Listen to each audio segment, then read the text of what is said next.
साहब, राजेंद्र गुप्ते साहब एंड बाकी सबको जो भी स्टेज पर सब हमारे सबसे मतलब कहा जाए तो सबका सहयोग है और सबका सहयोग के साथ आप लोगों का नसीब और हम लोग इतनी बड़ी कंपनी से विजय हासिल कर पाए हैं। तो सबसे पहले जितने लोग यहाँ बैठे हैं, जो कामगार लोग हैं, ये सब अपना खुश नसीबी है कि हम लोग मिले और मिलकर हम लोग ने एक लड़ाई लड़ी और वो लड़ाई लड़ने के बाद आज हम कामयाब हुए हैं। तो उसके पेवज में एक पहले जोरदार थाली होनी चाहिए। ये आप लोगों की एकता, आप लोगों का नसीब और आप लोगों को मार्गदर्शन देने वाले बागल साहब और अन्य कामगार साथी की बदौलतें है। तो हम लोगों ने लड़ाई तो लड़ी है, लेकिन अभी लड़ाई जो है वो थोड़ी अधूरी है। उसका कारण ये है कि हमारी जो यूनियन है, यहाँ 3 यूनियन है। एक में हम हैं, बागल साहब हैं और एक शालिग्राम है। तो हम लोग पूरब हैं तो वो पश्चिम है। तो उसमें थोड़ा सा क्या हुआ है कि उनका कहना था, जो कोर्ट में जो बागल साहब ने पूरा एक्सप्लेन किया आप लोगों को पूरा बताया उन्होंने और विधिवत बताया और कैलकुलेशन करके बताया। वो कैलकुलेशन करना मेरे बस की भी बात नहीं है, मैं आपको सही बोल रहा हूँ। वो बागल साहब का दिमाग है और बागल साहब का ये है कि उन्होंने कैलकुलेशन करके बताया। उनका अनुभव प्रैक्टिकल मुझसे ज़्यादा है और काफ़ी अनुभवी कामगार नेता है आपके साथ में वो। तो हम लोगों का मेरा ये कहना है कि अगर हम तीनों जन साथ में होते और साथ में तीनों जन प्रक्रिया चलती तो आज कुछ और भी हासिल हो सकता था। बागल साहब का कहना था कि हम लोग जो हाई कोर्ट में एग्रीमेंट डाले थे बीपीटी के, उसके तहत हम लोग को दोनों एग्रीमेंट के अलावा तीसरा एग्रीमेंट भी डाला गया था जो कोर्ट में ट्रिब्यूनल में, उसके मुताबिक 2025 तक मिलना चाहिए था। ऐसा हम दोनों जन का विचार था। कोर्ट को हम लोग ने बहस में भी बताया, कागज भी धराया। लेकिन जो शालिग्राम मिश्रा जी जो उनका विचार थोड़ा अलग था।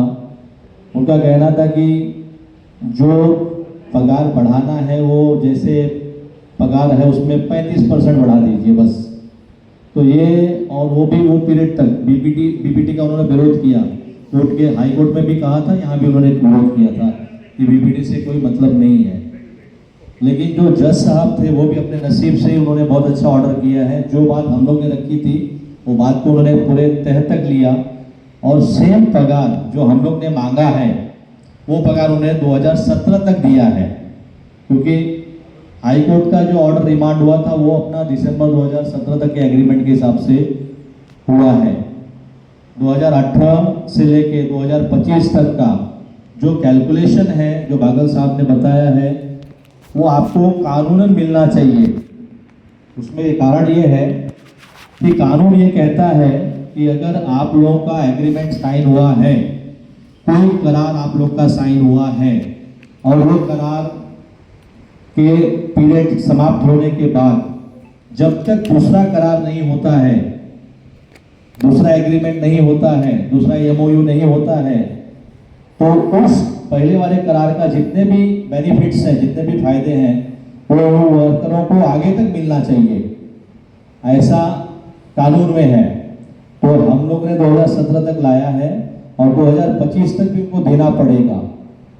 जो इन्होंने बताया उसके हिसाब से हम लोगों का जो कैलकुलेशन है उसके हिसाब से लड़ना होगा।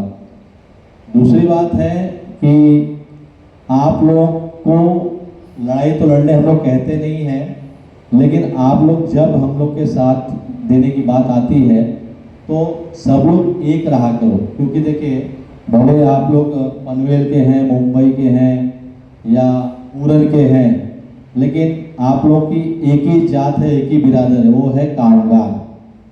आप ना तो कोई दूसरे हैं, ना सिक्योरिटी वाले हैं, ना इलेक्ट्रीशियन हैं, ना कोई और भी चीज़ के, आप सब एक कामगार हैं। हम कामगार करके लड़ेंगे तो हम और आगे निकल जाएंगे, लेकिन हम लोग ये सोचते रहे हम बागल साहब के साथ हैं, मिश्रा साहब के साथ हैं, तो वहाँ गड़बड़ हो जाता है। हम इलेक्ट्रीशियन डिपार्टमेंट में हैं, हम उसमें नहीं है तो गड़बड़ हो जाता है। तो हम लोग की जो लड़ाई है वो मतलब आप समझ लीजिए कि एक दांत तरे उंगलियां दबाने वाली लड़ाई चल रही है, ऐसी लड़ाई हम लोग की चल रही है। ओएनजीसी को हम लोग ने जब मैटर चल रहा था तो उनके वकील को भी हमने समझाया कि भाई एक एग्रीमेंट साइन करिए। बोले नहीं कुछ नहीं मिलेगा, कुछ नहीं होगा, कुछ नहीं होगा, एग्रीमेंट की जरूरत नहीं है क्योंकि हम लोग ने फेयर वेज कर दिया है। आज आपके साथ जो एमयू के जो लोग थे जिन्होंने फेयर वेज ले लिया है, आज उनकी हालत देखिए क्या हो रही है। आज उनको ना तो पगार बढ़ के मिल रहा है, ना कुछ मिल रहा है, ना वो एमओयू में है, ना वो केस में है, उन्होंने केस भी विड्रॉ कर लिया।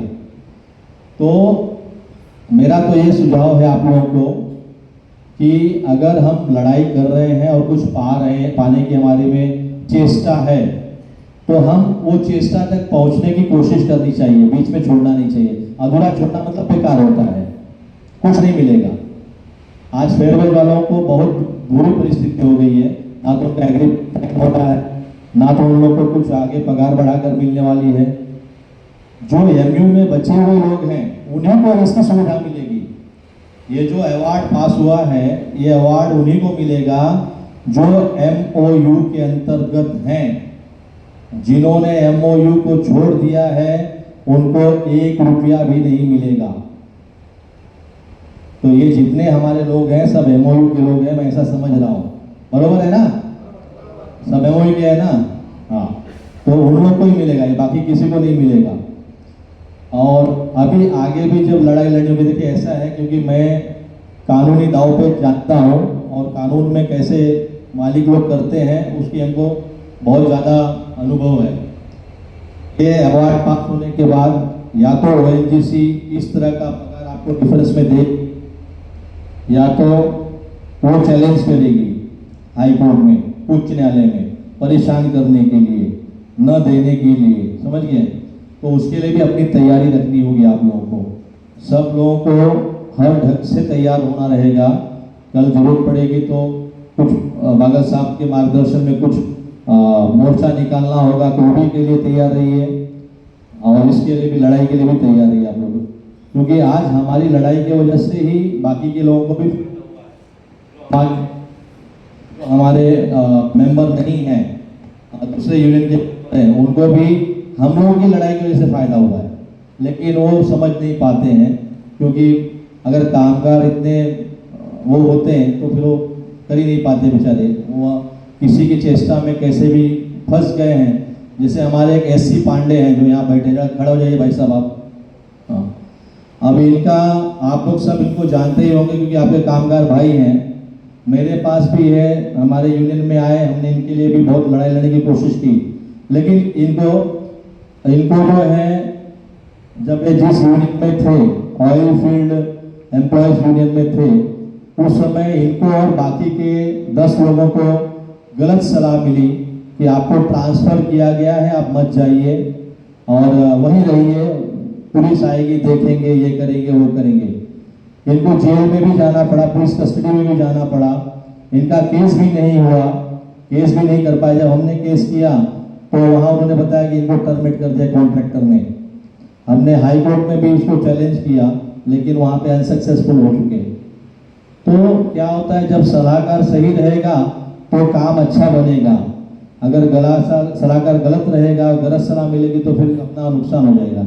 अभी ऐसा खालापुरकर है, इनको भी अभी यहाँ से पनवेल से उड़न के लिए ट्रांसफर किया, जबकि अभी रिटायरमेंट 1 साल में रिटायरमेंट होने वाले हैं।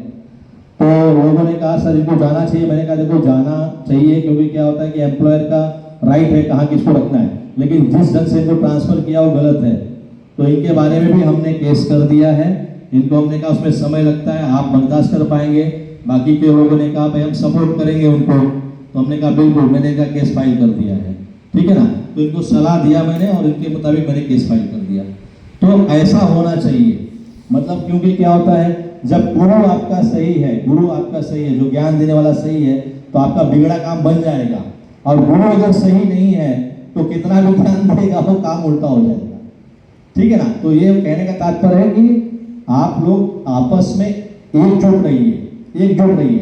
जो कानूनी लड़ाई है वो हम लोग लड़ रहे हैं, ठीक है ना, लेकिन आपस में एकता होनी चाहिए आप लोगों की। जहां एक आवाज हो सब खड़े हो जाओ, ये मजबूरी ये महल है। क्योंकि मैं तो उस समय था नहीं जब आपकी पहली यूनियन बनी थी, डॉग वर्क सॉरी यूनियन थी पहली, ट्रांसपोर्ट डॉग वर्कर्स पहले यूनियन थी। तो मैंने उनके बारे में बहुत कुछ सुना कि भाई तभी 1100 आदमी उनके मेंबर थे। कोतवाल साहब आते थे तो सारी ओएनजीसी हिल जाती थी।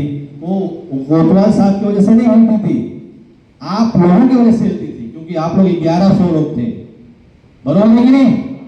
आप लोग 1100 लोग थे तब हिलती थी वो। आज हम लोग मुट्ठी भर हैं।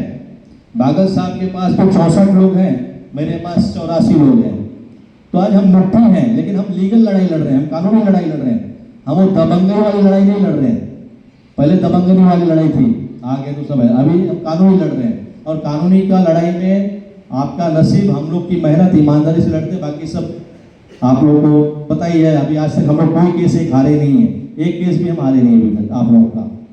तो मेरा कहने का तात्पर्य है, आज मीटिंग जो बुलाई गई थी, बागल साहब का सबसे बड़ा रोल था कि उन्होंने आप लोग को एक्सप्लेन किया, आप लोग समझ पाए कि कैसे कैसे हम लोग को पगार बढ़ा है, कैसे कैसे अवार्ड मिला है और अवार्ड में क्या क्या फायदा होगा आप लोगों को। इसकी जानकारी आपको मिल गई, सब लोगों को उसकी जानकारी मालूम पड़ेगी कि नहीं? यस, मुझसे बोलिए। जी जी। हाँ, तो अभी जो है ये 2017 तक का जो है अवार्ड हुआ है। बहुत सारे लोगों का प्रश्न था कि यही पगार मिलेगा क्या? पगार आपको बढ़कर मिलना चाहिए, क्योंकि 2017 के बाद 2025 तक का भी 3% के हिसाब से बढ़ता रहेगा जो बेसिक में। तो आपका पगार बट नेचुरली बढ़ना चाहिए वो। और अगर वो नहीं बढ़ता है उसके लिए लड़ाई लड़ना पड़ेगा, वो लड़ेंगे हम लोग, उसके लिए हम लोग लड़ाई लड़ेंगे, छोड़ेंगे नहीं। बार बार साहब का कहना था कि अभी हो गया, इसके आगे क्या? तो मुझे एक पुराना सब याद रहता है, कहते हैं कि भाई अभी अवार्ड तो हो गया, अवार्ड होने के बाद आगे का क्या करेंगे? तो आप लोग का एक ही धैर्य होना चाहिए कि भाई अवार्ड हो गया, पैसा कब मिलेगा? क्योंकि हम लोग जो लड़ाई लड़ रहे हैं तो कोर्ट में लड़ रहे हैं। कामगारों को सिर्फ क्या चाहिए? साहब पैसा कब मिलेगा? तो पैसा मिलने के लिए आप लोगों का एक लक्ष्य होना चाहिए कि हम लोग जो है ये करेंगे और हमको लेना ही है। वो भी आगे बनेगा, नहीं तो काम बनेगा नहीं। मराठी में कहते हैं ना, खेड़ा शिवाय राहणार नहीं, वो होना चाहिए आप लोग का।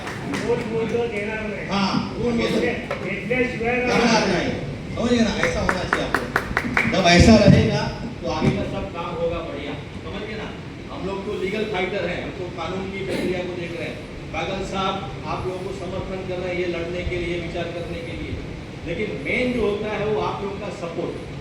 आप लोग सब एक साथ रहेंगे, इसलिए नारा लगता है कामगार एकजुटीचा विजय। तो क्यों नारा लगता है? उसका नारा का कारण क्या है? क्योंकि हमारी एकता से ही हम मिले पाते हैं, एकता नहीं है तो कुछ नहीं है। तो आप लोग एक धैर्य बना के चलिए। इतना डेमो की लड़ाई जो है 91 से चल रही है, 1991 से लड़ाई चल रही है, और बीच बीच में थोड़े थोड़े पैसे मिले हैं आप लोगों को, जिससे कि आपको थोड़ा राहत मिली है।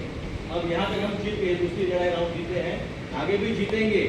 लेकिन कहने का तात्पर्य है कि सर आप लोगों का सहभाग होना चाहिए, आप लोग सब साथ में रहना चाहिए, जहाँ जरूरत पड़े वहाँ आप लोग खड़े हो जाइए।